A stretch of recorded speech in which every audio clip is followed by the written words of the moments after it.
आपन माटी आपन दाना, पैट काटी नाय देबो खजाना। इस नारा को बुलंद करने वाले युवा अमरवीर शहीद चानकू महतो का आज शहादत दिवस है। शहादत दिवस पर मैं राजेश कुमार महतो उन्हें शत शत नमन करता हूं। वर्तमान झारखंड के संथाल परगना के गोड्डा जिला के रांगामटिया गांव में आज से 208 साल पहले यानी 9 फरवरी 1816 को कुड़मी परिवार में चानकू महतो जी का जन्म हुआ था। वे बचपन से ही बड़े साहसी और विलक्षण प्रतिभा के धनी थे।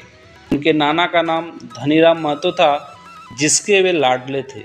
यही वजह था कि वे अपने नाना घर से नाना के साथ रहते हुए अपनी शिक्षा दीक्षा पूरी की। बीमारी के कारण असमय उनकी मां की मृत्यु होने पर वे पिता के साथ खेती में हाथ बटाने के लिए वापस अपने गांव रांगामटिया आ गए।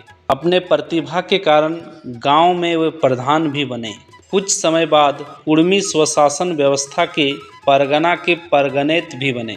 ज्यों ही गोड्डा में ब्रिटिश कंपनी का प्रवेश होता है, सबसे पहले वे भूमि कर में वृद्धि कर देते हैं। भूमि कर में वृद्धि करने से लोगों को, खासकर गरीब किसानों को काफ़ी ज़्यादा परेशानी होने लगी।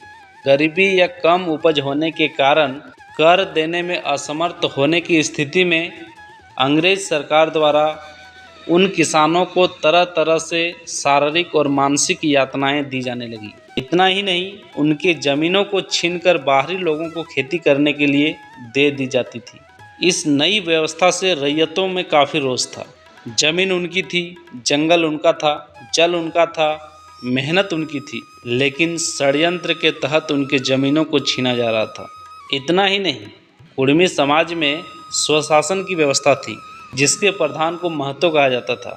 गांव की छोटी बड़ी समस्याओं का निराकरण आपसी बैठक या पंचायती के माध्यम से किया जाता था। परंतु ब्रिटिश शासन के आने से इस व्यवस्था पर भी प्रहार किया गया। गांव में अलग वैकल्पिक सरकार खड़ी कर दी, जिसकी सहायता से अप्रत्यक्ष रूप से वे ग्रामीणों और आदिवासियों पर शासन क्या करते थे। उनका मुख्य काम था किसानों से कर वसूल करना। धीरे धीरे इनकी मनमानी और जोर जबरदस्ती बढ़ती गई।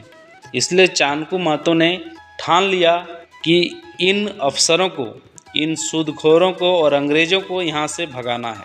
इसके लिए उन्होंने संगठन बनाना शुरू किया, गांव-गांव जाकर सभाएं करना शुरू किया। उन्होंने नारा दिया, आपन माटी आपन दाना, पैट काटी नाय देबो खजाना।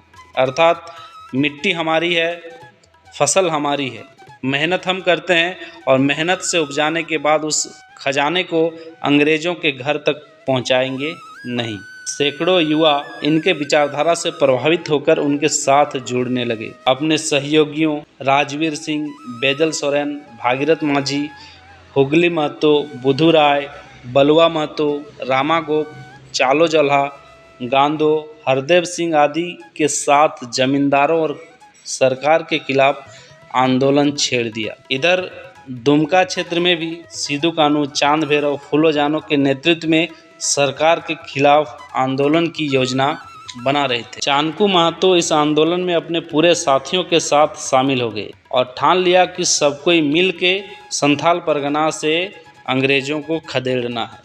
सिद्धू कान्हू ने 30 जून 1855 को बृहद विद्रोह का तिथि निर्धारण किया, जिसमें पूरे संथाल परगना से लोग एकत्रित हुए।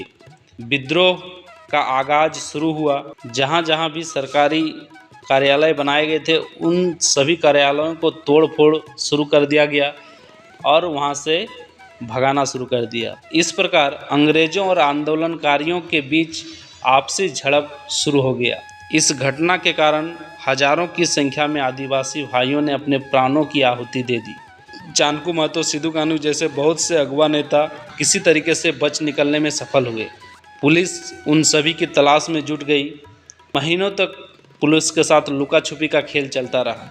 अक्टूबर 1855 में गोड्डा जिला के सोनारचक में एक जनसभा को संबोधित करने के लिए चानकू महतो पहुंचने वाले थे। इसकी सूचना एक गद्दार ने अंग्रेजी हुकूमत तक पहुंचा दी। त्वरित कार्रवाई करते हुए अंग्रेजी पुलिस ने चानकू महतो को चारों तरफ से घेर लिया। दोनों तरफ से युद्ध शुरू हो गया। इसमें बहुत सारे लोग घायल भी हो गए। चानकू महतो भी घायल हो गए, लेकिन उनके साथियों के अथक प्रयास से उन्हें सुरक्षित स्थान तक किसी तरह ले जाने में सफलता मिली। एक बार फिर गुप्तचर के मदद से चानकू महतो को उनके नाना घर बाड़ेडीह से गिरफ्तार कर लिया गया।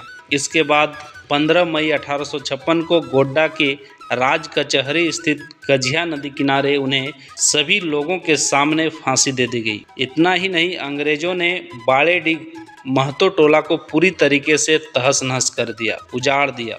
इस प्रकार से चानकू महतो मात्र 40 वर्ष की आयु में अपने प्राणों की आहुति देकर इतिहास के पन्नों में अपना नाम दर्ज करवा दिए। ऐसे वीर शहीद सपूत को पुनः सत सत नमन करता हूँ।